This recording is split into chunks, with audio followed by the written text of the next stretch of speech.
as Miss Isabella joins us on stage for the swearing in of our incoming president. There's been several comments made tonight about the support and encouragement of family back at home. And certainly your year as president as you serve, it's the sacrifice of your family that really gives the most. So we'd like to ask that Miss Minnick, in keeping with tradition, is able to provide just a small gift and some words of encouragement to Jamie's family. And as we do the swearing in this evening, one of the differences is the president will be sworn in using the Bible of our association.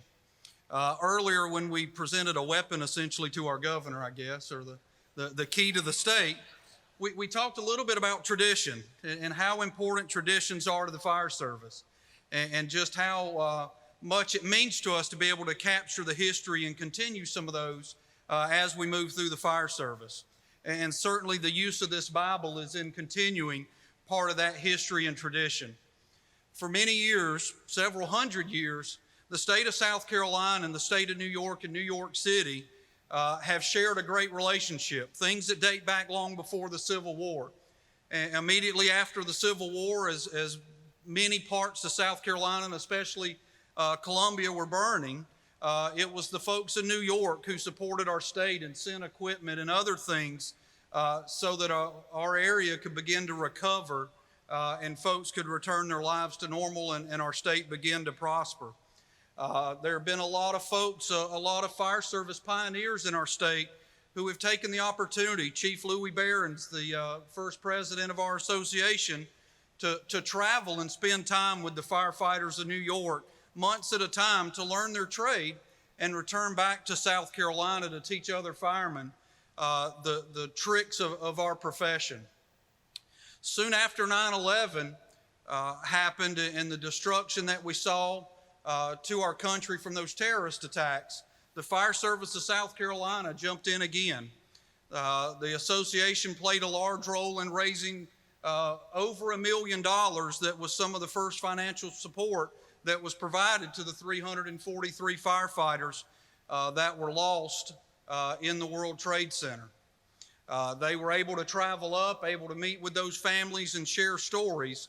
And one of those families, again, another long-term relationship, was Deputy Chief Fanning, a good friend of the Jones family, who began traveling to South Carolina in the early 1970s and taking classes, taught at the Fire Academy, taught here at conference for many years. But after, again, South Carolina went and supported the families up there, Chief Fanning and his wife and their family felt drawn in their hearts to do something that would long serve the Firefighters Association. And what they were able to provide to us is the Bible that each of our presidents are sworn in with. And as Chief Caggiano goes out of office, each of the past presidents have been able to sign this Bible for a good number of years now. President Minnick was able to do so earlier this evening. Chief Atkinson, myself, and many others in the room both swore in on this same Bible and again had the opportunity to sign it. So we're grateful tonight to be able to continue that tradition and ask that Miss Isabella hold the Bible for that swearing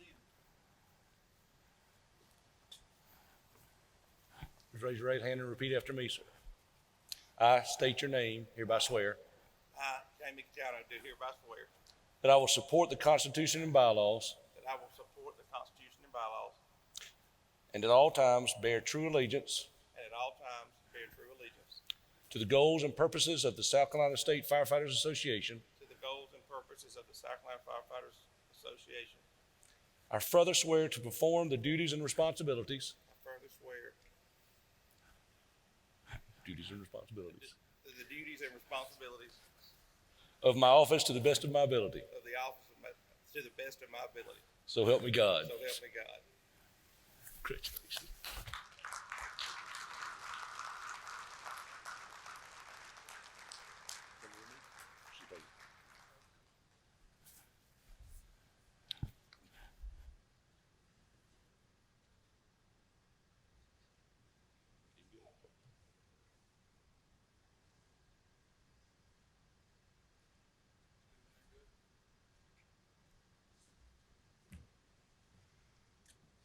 Mr. President, but before I step off stage, I want to offer you one more token on behalf of the membership, the staff, and the executive committee, and that would be your president's ring as you start to serve as our president going into the next year. Only word of encouragement, watch out for the Duncan booth next year and don't wear it in it. So congratulations. Thank you, Charlie. Yes, sir.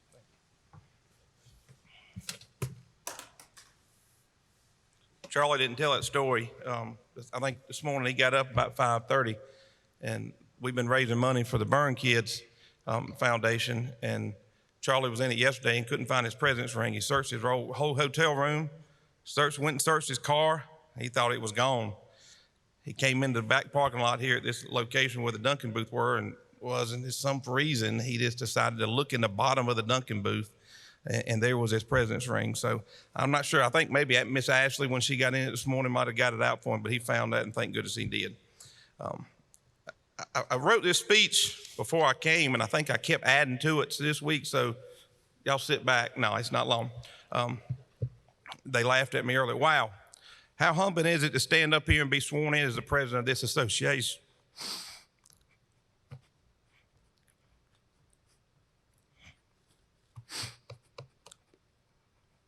Where do I start? I'm very excited. I'm very thankful to have support of each of you. I want to thank my daughter Isabella, my sister Mary, my brother-in-law Hunter, and their 3 boys, Spencer, Thomas, and Mason, for supporting me. I remember back, I believe it was in 2012, Carter Jones, and he keeps coming back up if y'all understand that, came to my office when I don't think I'd been at Gaffney maybe 6 months. Carter walked in and said, "Jamie, you need to put in for Leadership Institute." And I said, "Carter, what in the world is Leadership Institute?" I've known Carter for many years. He's been a friend. But that started a journey. And I put in an application, and I was accepted to Leadership Institute, and thank goodness I was, because it was probably one of the craziest, best years of my life. I learned of what this association is about, and I got the bug, and we laugh about that. You kind of get it, and you don't know what you're going to do with it. I met some amazing people during that year, some great friends that I'll never lose. Keith, first, I have to tell you thank you on behalf of 17,500 members and the executive committee. You brought this association through the strangest year, I think, that anybody could ask for. I joke all the time that every president has something crazy, but Keith, I think you topped us on this one. I think we all learned what Zoom was, and I don't know that I knew what it was before the beginning of the year, but I think now it's a household name, and we use it about every day. It definitely was not a normal year. You kept us moving forward during this crazy year. I think back to Leadership Institute class of 2013, and 2 of my fellow classmates I've got to mention. Trey, thanks for swearing me in.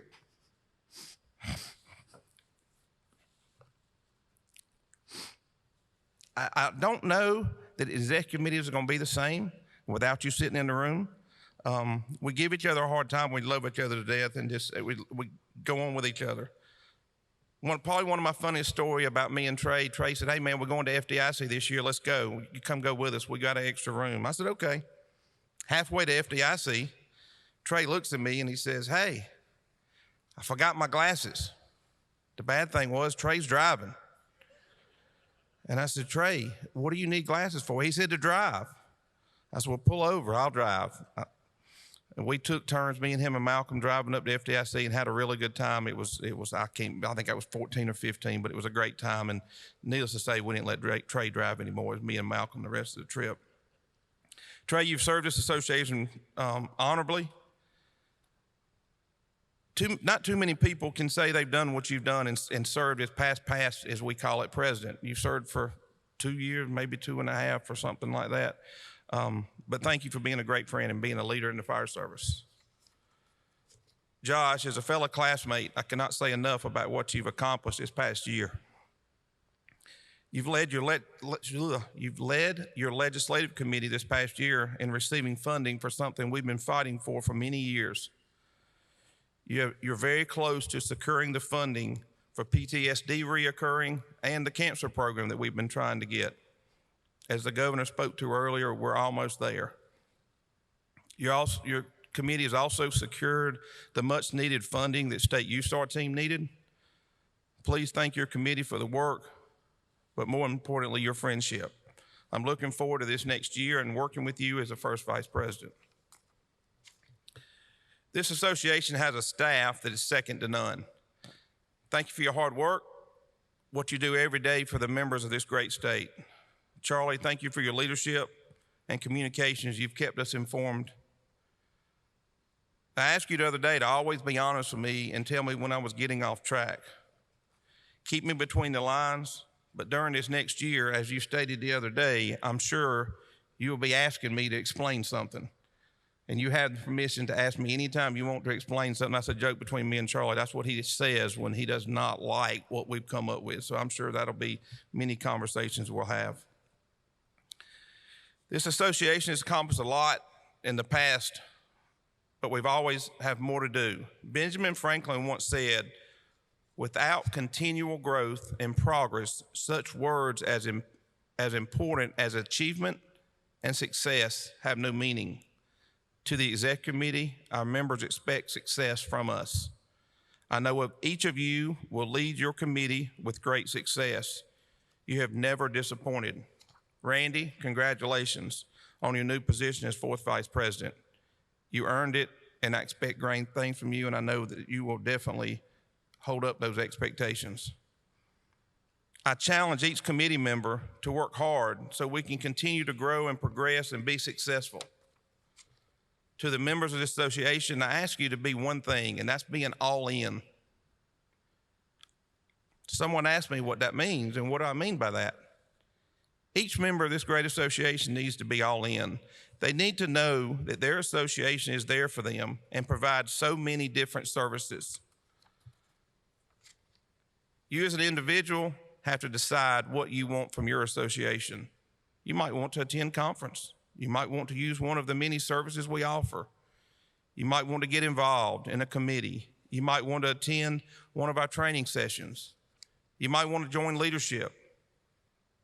We could not expect everyone to use all of what we offer, but as an association, we offer everything to everyone. As a member, you as a member have to decide what all in means for you. I will be challenging each committee to think outside the box. Nothing is off the table.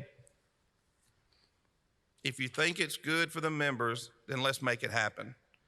I'm proud to announce that your association is all in when it comes to diversity. I formed a diversity committee which represents the diverse membership we have in this association. This committee has been challenged to make sure that all races, sexual orientations, ages, religions, and levels of firefighters in this state are all included, and mainly that they feel all included. I've learned that sometimes we think we're doing what it is that people want to feel all included, but we're not even close. This committee is challenged to make sure we as an association are all in with all members. I'm also in the process of forming a conference committee made up of members, vendors, and support agencies. This committee is challenged to make sure that our annual fire rescue conference is all in for all parties. We need to make sure our members get what they need. We also need to make sure our vendors get what they need from the members. I'm excited for our winter and summer conference. First, our conference this coming January is going to be a hands-on training conference. For the older ones in the room, like myself, the vision I have for the January conference is to model it after the old Southeastern Fire School. Provide the hands-on training that firefighters around this state are thirsty for. Then in June, we'll come back to the Grand Strand in Myrtle Beach. So pack the families up in the car, get to the beach, attend the training, visit the vendors, come to the business meetings, and network with firefighters from around this state. In closing, I challenge each volunteer and career member to be all in. Push yourself to get better, train hard, use your association. Thank you for your trust. I do not take it lightly and will be here for each member and help lead this association forward. At this time, if I could, ask a good friend of mine, Mr. Gary Rogers, to please come forward, and he will give us our benediction for the night, and we will get out of these monkey suits, as we say.